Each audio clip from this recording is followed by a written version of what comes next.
बिस्मिल्लाहिर्रहमानिर्रहीम। अस्सलाम वालेकुम स्टूडेंट्स, आई एम सुल्तान महमूद। हम चूँकि नॉर्मल डिस्ट्रीब्यूशन की बात कर रहे हैं, आज हमारा लेक्चर जो होगा वो न्यूमेरिकल लेक्चर है नॉर्मल डिस्ट्रीब्यूशन के हवाले से। लास्ट टाइम हमने ये देखा कि नॉर्मल डिस्ट्रीब्यूशन के एरियाज़ जो हैं वो हम टेबल से कैसे फाइंड आउट कर सकते हैं। एरियाज़ का मतलब प्रोबेबिलिटीज़ कैसे फाइंड आउट कर सकते हैं। अगर हमें जी की वैल्यूज़ अवेलेबल हों तो हमारे पास क्यूमुलेटिव प्रोबेबिलिटी डिस्ट्रीब्यूशन फंक्शन के टेबल जो हैं वो अवेलेबल होते हैं। लास्ट लेक्चर के अंदर मैंने आपको टेबल के मतलब भी सारी डिटेल से बता दिया था कि टेबल जो है वो आपको लेस देन की प्रोबेबिलिटी देता है और उसको आप समटाइम्स ग्रेटर देन में चेंज करना पड़ता है, और अगर दो वैल्यूज़ अवेलेबल हैं तो फिर दोनों को आपस में माइनस करके आपकी प्रोबेबिलिटी निकलती है। आज हम उससे रिलेटेड प्रैक्टिस क्वेश्चन करेंगे ताकि ये आइडिया जो है स्ट्रांगली आपके जहन में बैठ जाए। अब हम आते हैं अपने नॉर्मल डिस्ट्रीब्यूशन के क्वेश्चंस की तरफ। आपकी बुक में पेज नंबर 10 है और उसका क्वेश्चन नंबर 3 का ए पार्ट है। क्वेश्चन नंबर 3 के ए पार्ट में आपसे पूछा गया है कि if z has standard normal distribution then find probability of z less than 1.46, probability of z greater than 2.4858, probability of z less than -1.48, probability of z greater than -1.96 और ये probability of z falling between 0.56, 1.99, -1.32 और -1.56। इन probabilities की calculation के लिए एक चीज़ तो हमें याद रखनी है, वो है हमारे थ्योरम्स। मैंने लास्ट टाइम 3 थ्योरम्स आपको दिए थे कि प्रोबेबिलिटी ऑफ अगर लेस देन ए के लिए है तो कौन सा थ्योरम यूज़ करना है, ग्रेटर देन के लिए ए के लिए है तो कौन सा थ्योरम यूज़ करना है, और अगर ए और बी के दरमियान वैल्यूज़ फॉल कर रही हैं तो कौन सा थ्योरम यूज़ करना है। अब इसके लिए आपने करना क्या है, इन प्रोबेबिलिटीज़ को फाइंड आउट करने के लिए मैंने ऑलरेडी जो है टेबल की वैल्यूज़ जो हैं वो पहले से लिख ली हैं ताकि हमारी जो कैलकुलेशन के दौरान वो वैल्यूज़ जो है वो यूज़ में आ जाएंगी। मसलन मुझे अगर 1.46 का वैल्यू अवेलेबल है जिसके अगेंस्ट मुझे प्रोबेबिलिटी चाहिए, तो टेबल वैल्यू जो होगी इसकी वो 1.46 के अगेंस्ट वो ये वाली वैल्यू है 0.92785। इसी तरह से 2.58, जितने भी नंबर्स यहाँ पर आ रहे हैं जिनसे रिलेटेड मुझे प्रोबेबिलिटीज़ चाहिए, मैंने वो सारी प्रोबेबिलिटीज़ जो हैं वो अपने टेबल से देख ली हैं। रिमेंबर वन थिंग कि जितनी भी प्रोबेबिलिटीज़ मैंने टेबल से देखी हैं, ये वाली जो वैल्यूज़ हैं, इसका मतलब है कि 1.46 से लेस का एरिया इतना है, 2.58 से लेस का एरिया इतना है, -1.48 से लेस का एरिया इतना है। इसी तरह ये सारी वैल्यूज़ जो हैं ये लेस देन के एरिया के मतलब आपको बता रही हैं। अब हम चलते हैं कि जब अगर लेस देन के इक्वल एरिया अगर आ जाता है तो उसको हमने यूज कैसे करना है अपने दूसरे क्वेश्चंस के अंदर। अब दूसरे क्वेश्चंस के लिए देखें, इन्हीं क्वेश्चंस को अब हम जो है न्यूमेरिकली आगे सोल्व करेंगे कि उसका, और हम देखेंगे कि अपने थ्योरम्स जो हैं वो कैसे अप्लाई किए जाते हैं। थ्योरम अप्लाई करने के लिए इनको आगे चेक करते हैं। नेक्स्ट बोर्ड पे चलते हैं जिसमें कि हम ये दूसरे न्यूमेरिकल क्वेश्चन जो हैं वो सोल्व करेंगे। जी स्टूडेंट्स, अब हम न्यूमेरिकली जो है इन क्वेश्चंस को सोल्व करेंगे और इसकी प्रोबेबिलिटीज़ को टेबल के जरिए चेक करेंगे कि गिवन प्रोबेबिलिटीज़ जो हैं वो कैसे टेबल से फाइंड आउट की जा सकती हैं। टेबल वैल्यूज़ जो हैं मैंने यहाँ पर भी लिख दी हैं ताकि आपको बार बार जो है वो मूव ना करना पड़े, आपके सामने टेबल वैल्यू रहे। हमने जो पहली प्रोबेबिलिटी मालूम करनी है वो है z लेस देन 1.46। मैंने पहले भी कहा था कि लेस देन की प्रोबेबिलिटी आपको डायरेक्टली मिल जाती है, यानी कि अगर ये लेस देन है तो इसका मतलब ये है कि आप इसको phi of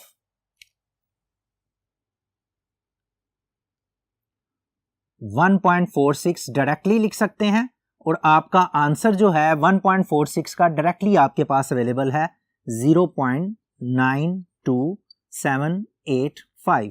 this is your required probability, आपकी रिक्वायर्ड प्रोबेबिलिटी आ जाएगी। चूंकि लेस देन का साइन था इसलिए मैंने डायरेक्टली फाई की वैल्यू पुट की है। मैंने अपना पहला थ्योरम जो यूज किया है, थ्योरम इस तरह से था, फाई ऑफ ए, ये बेसिकली इक्वल होता है, आप यूं समझ लें, ये मैंने लेफ्ट साइड इधर, राइट साइड इधर लिख दी है, probability of z less than equal to a, यानी कि लेस देन इक्वल टू होगा तो वो डायरेक्टली फाई ऑफ ए के इक्वल निकल आएगा। या अगर आपको कंफ्यूजन हो रही है इस बात में तो आप phi of z is less than a is equal to phi of a, ये थ्योरम जो है वो मैंने यूज किया कि अगर लेस देन का है तो आप डायरेक्टली फाई ऑफ ए की वैल्यू लिखेंगे।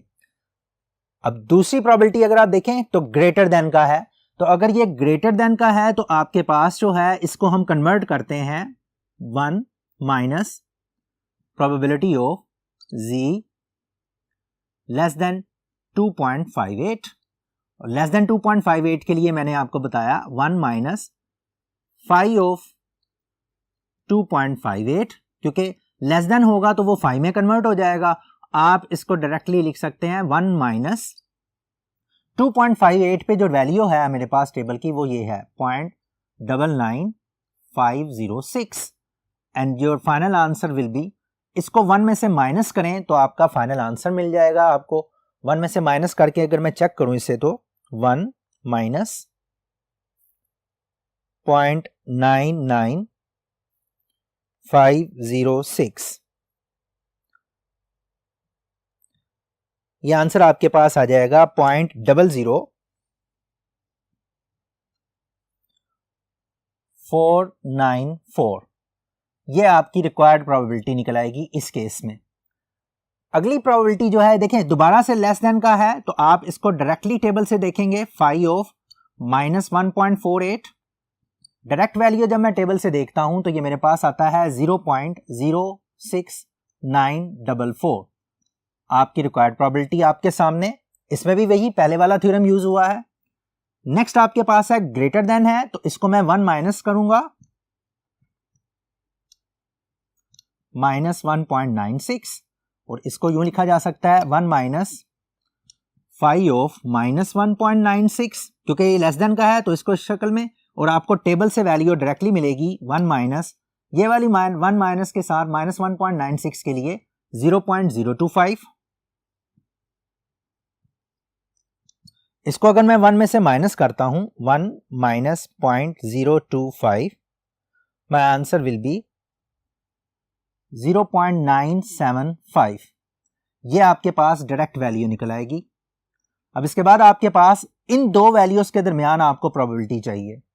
अब आपका थ्योरम जो है वो चेंज हो जाएगा कि जब दो वैल्यूज के दरमियान आपको प्रोबेबिलिटी चाहिए तो उसमें लार्जर वैल्यू और लेसर वैल्यू, इसका थ्योरम आप अप्लाई कर सकते हैं। लार्जर वैल्यू जो है वो 5 ऑफ 1.96, इसमें से माइनस करना है स्मॉलर वैल्यू 5 ऑफ 0.56। इन दोनों के अगेंस्ट आपके पास जो वैल्यूज अवेलेबल हैं 1.96 के लिए आपके पास जो है प्रोबेबिलिटी वो है जी 0.975। इसमें से आपने जो माइनस करना है, अगर आप टेबल से चेक करेंगे तो this will be your required probability 0.56 जो है 0.56, ये वाली प्रोबेबिलिटी जो है 0.56 ये है 0.71566। इन दोनों को माइनस करेंगे तो आपकी रिक्वायर्ड प्रोबेबिलिटी आ जाएगी 0.975 minus 0.71566, and this will give you 0.25934। आपके पास ये आपकी रिक्वायर्ड प्रोबेबिलिटी आ जाएगी। चूंकि दो वैल्यूज के दरमियान था, लार्जर वैल्यू पे आपने टेबल की वैल्यू चेक करनी है, माइनस स्मॉलर पे टेबल वैल्यू चेक करनी है। वो टेबल वैल्यूज आपके पास ये हैं, इन दोनों को माइनस करेंगे आपकी रिक्वायर्ड प्रोबेबिलिटी ये निकल आएगी। अब लास्ट में आपके पास बिल्कुल उसी तरह से है, लार्जर वैल्यू में से माइनस वैल्यू, उसी तरह का आप थ्योरम बना सकते हैं, यानी कि 5 ऑफ 1.65 माइनस 5 ऑफ माइनस 1.32। इस केस में आपके पास क्या आएगा, 1.65 के लिए आपके पास है ये वाला 0.95053। 1.65 की वैल्यू जो है ये आपके पास अवेलेबल है 0.95053 माइनस 1.32 के लिए वैल्यू ये गिवन है 0.09342, 0.09342। इसका जब आप फाइनल करेंगे तो ये देखें आपके पास क्या वैल्यू निकलती है। आप 0.95053 minus 0.09342, and this will give you 0.85711। ये आपकी रिक्वायर्ड प्रोबेबिलिटी निकल आएगी इस केस में।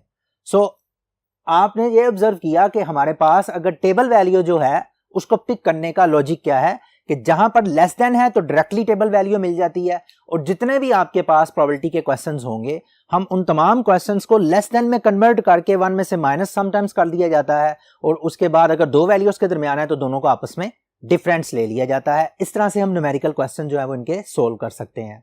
अब एक क्वेश्चन जो है, ये तो एक क्वेश्चन हो गया जो आपके पास क्वेश्चन नंबर 3 का ए पार्ट था। मैंने तमाम पार्ट्स उसके कर दिए हैं ताकि आपको आइडिया क्लियर हो जाए कि आपने नॉर्मल डिस्ट्रीब्यूशन में क्वेश्चंस को सोल्व कैसे करना है अगर आपको जी की वैल्यू गिवन है और आप डिफरेंट प्रोबेबिलिटीज मालूम करना चाहते हैं। इसी को अगर आगे लेकर हम चलें, एक क्वेश्चन और करते हैं, इसी का बी पार्ट जो है क्वेश्चन नंबर 3 का बी पार्ट हम नेक्स्ट बोर्ड में करते हैं जी।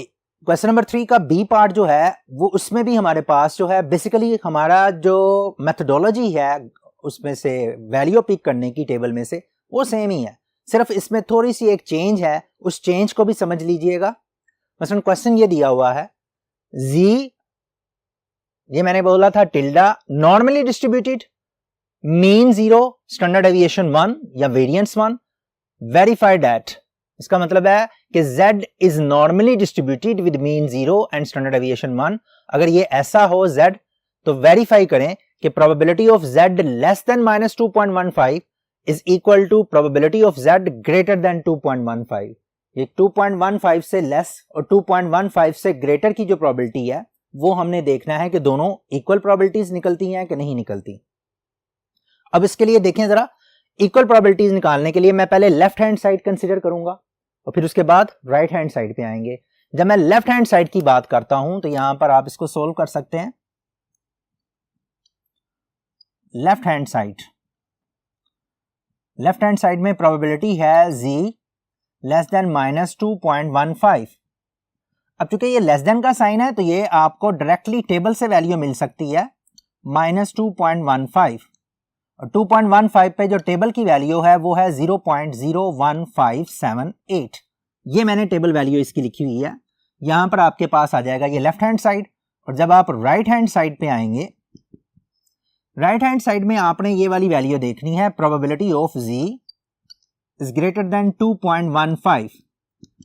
इसका क्या मतलब है, z ग्रेटर देन 2.15, इसका मतलब है पहले मैं इसको लेस देन में कन्वर्ट करूंगा और 1 माइनस करके 1 minus probability of z less than 2.15 is equal to 1 minus phi of 2.15। ये डायरेक्टली भी लिखा जा सकता था थ्योरम को यूज करके, मैंने आपको ये इस तरह सिंपल कर दिया ताकि आपको आइडिया क्लियर हो जाए। अब 2.15 की जो वैल्यू है 1 माइनस 2.15 की वैल्यू है वो ये है 0.98422। इन दोनों को अगर मैं माइनस करता हूं 1 में से, 1 minus 0.98422 and this will give me 0.01578। Right hand side का आंसर भी वही है, लेफ्ट हैंड साइड का आंसर भी वही है। So left hand side is equal to right hand side verified. Now students, यहां पर हमने न्यूमेरिकली तो इसको देख लिया कि ये वेरीफाई हो गए हैं, हम इसको डायग्रामेटिकली भी देख लेते हैं, चेक कर लेते हैं, क्योंकि ये वाली डायग्राम्स जो हैं वो आपके अगले लेक्चर के अंदर इस्तेमाल होंगी। हम क्या कैसे कर सकते हैं कि हम डायग्रामेटिकली भी इनको चेक करते हैं कि डायग्राम के जरिए अगर हम इसका कंसेप्ट देखें तो क्या बनता है।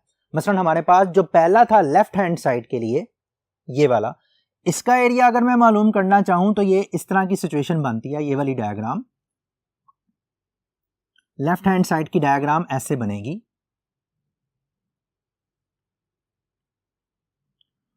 दरमियान में ये 0 आएगा,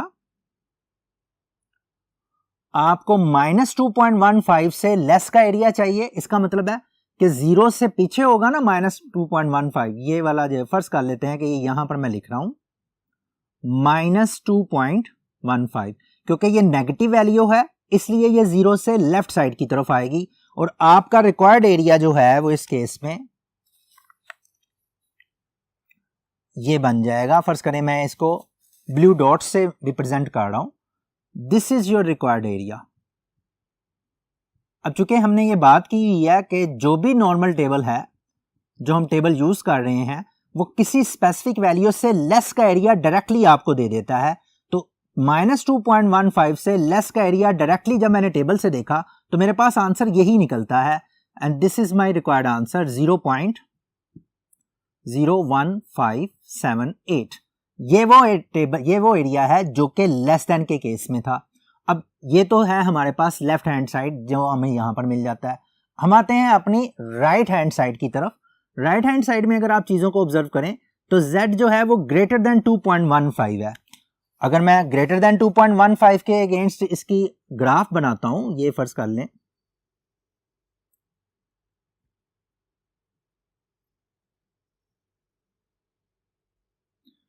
इसको भी मैं दरमियान में 0, क्योंकि मीन तो हमेशा 0 होता है z के लिए, दरमियान में 0 है, और 2.15 ये वाला 2.15 जारी बात है 0 से आगे आएगा। सपोज यहां पर आ रहा है 2.15, इस जगह पर ये मैंने लिख दिया है 2.15। मुझे 2.15 से ग्रेटर का चाहिए ना, z ग्रेटर देन चाहिए, यानी कि 2.15 से ग्रेटर का एरिया चाहिए। तो ग्रेटर का एरिया निकालने के लिए मैं क्या करता हूं, ये वाला जो है रेड डॉट्स जो है ग्रेटर देन के एरिया पे लगा रहा हूं। ये मेरा रिक्वायर्ड एरिया है, जो मेरी रिक्वायरमेंट है वो ये एरिया है। ऑब्वियसली जब मैं टेबल में देखता हूं 2.15, वो तो मुझे इससे पीछे वाला सारा एरिया बताएगा, क्योंकि आगे, लेकिन मुझे एरिया चाहिए आगे वाला एरिया। तो इससे पीछे वाला एरिया मालूम करने के बाद उस एरिया को मैं 1 में से माइनस करूंगा तो मेरे पास रिक्वायर्ड एरिया निकलेगा। देखें जरा, अब मैंने किया क्या, इसके लिए probability of z greater than 2.15 को मैंने कर दिया 1 minus z is less than 2.15। 1 मैंने इसलिए किया है कि आपका जो टोटल एरिया होता है अंडर द कर्व वो 1 के इक्वल होता है। मैंने क्या किया, इस टोटल एरिया को, यानी कि ये यहां से लेकर यहां तक, इस टोटल एरिया को 1 कंसीडर किया, और उसमें से ये वाला एरिया जो है, ये मैं ब्लू लाइन से शेड कर रहा हूं, जो मुझे टेबल से मिलेगा। यहां से अगर मैं डॉट्स बनाता हूं इसके,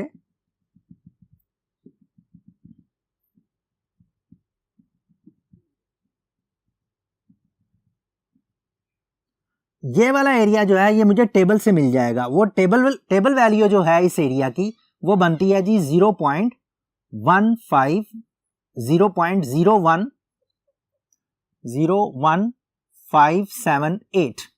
अच्छा, ये वही वैल्यू है कि जो मैंने ऊपर मालूम की थी। 2.15 से परे वाला सारा एरिया जो है ये आपके पास आएगा। ये 2.15 का एरिया बनता है 0.9848, ये वाला 98422। स्टूडेंट्स आप देखें कि आपके पास यहां से लेकर यहां तक ये ढेर सारा एरिया है, तभी जो है वो मुझे यहां पर ये गलती का इम्कान हुआ कि ये मैंने 0.05 क्यों लिख दिया, क्योंकि ये तो बहुत कम एरिया है। हमें ये तो पता है ना कि इतना एरिया जो है वो तो 0.5 है, तो प्लस ये भी एरिया होगा, तो इसका मतलब है ये सारा एरिया 0.5 से बड़ा होना चाहिए, जो बड़ा हमें नजर आ रहा है। ये हिस्सा जो है मुझे टेबल से मिल जाएगा। मुझे तो ये वाला हिस्सा नहीं चाहिए, मुझे तो ये वाला हिस्सा चाहिए। इस हिस्से को लिए क्या किया मैंने, ये पूरे का पूरा एरिया चूंकि 1 के इक्वल होता है, इस पूरे के पूरे 1 में से ये वाला हिस्सा माइनस कर दिया, तो मेरे पास ये रिक्वायर्ड एरिया निकल आएगा। ये रिक्वायर्ड एरिया जो है, अब इसको मैं कह सकता हूं कि ये 0.01578 ये एरिया कैसे मिला है मुझे। इस पूरे हिस्से को दूसरे लफ्जों में आप यूं समझ लें कि यहां से लेकर यहां तक का एरिया, मैं इसको 1 लिख रहा हूं, ये पूरा जो है ब्लू के साथ, और ये वाला हिस्सा जो है, क्योंकि मुझे ये वाला हिस्सा चाहिए, यहां से लेकर यहां तक का हिस्सा, ये वाला यहां से लेकर यहां तक का हिस्सा, वो हिस्सा मैंने यहां पर लिखा है। 1 में से ये वाला हिस्सा माइनस किया है, इस टोटल 1 में से ये हिस्सा माइनस किया है, तो आपके पास बाकी ये हिस्सा बच गया, वही हिस्सा मैंने नीचे लिखा है। आपको डायग्रामेटिकली जो है वो चीजों का आइडिया हो गया कि आपके पास अगर ग्रेटर देन का है तो पहले आप उसको पूरे को 1 बनाकर 1 में से ये वाला हिस्सा माइनस करेंगे, जो है ये आपका रिक्वायर्ड एरिया है। अब इस तरह से आपको डायग्रामेटिकली जो है वो एरिया मिल गया है कि डायग्रामेटिकल कंसेप्ट से हमें ये पता चल जाता है कि actually what is going on, हो क्या रहा है, हमें कौन सा एरिया रिक्वायर्ड था, हमें कौन सा एरिया मालूम है, वो एरिया जो हमें टेबल से मालूम है वो कौन सा एरिया है, जो हमारा रिक्वायर्ड एरिया है वो कौन सा है, और रिक्वायर्ड एरिया को हम कैसे हासिल कर सकते हैं। अगर डायग्राम बना दी जाए तो हमें ये सारी चीज़ें क्लियर हो जाती हैं। सो स्टूडेंट्स, ये तमाम चीज़ें जो हैं, जो एरिया टेबल को यूज़ करना, इसको डायग्रामेटिकली भी ज़हन में रखना है, इसको न्यूमेरिकली भी ज़हन में रखना है। जो आपके थ्योरम मैंने आपको 3 दिए हैं वो थ्योरम भी आपके जहन में होंगे, तो चीज़ें जो हैं वो आसान हो जाएंगी। हम अपने नेक्स्ट लेक्चर के अंदर इन्हीं क्वेश्चंस को मज़ीद जो है देखेंगे कि इसी टेबल को मज़ीद कैसे आगे यूज़ किया जा सकता है। और फिर एक और टेबल होगा, वो होगा इन्वर्स टेबल। उस टेबल को भी यूज़ करेंगे ताकि हमें दोनों टेबल जो हैं वो आसानी से यूज़ करना आ जाए और हम अपने न्यूमेरिकल क्वेश्चंस को सोल्व करें। तब तक के लिए अपना ख्याल रखिएगा। अल्लाह हाफिज़।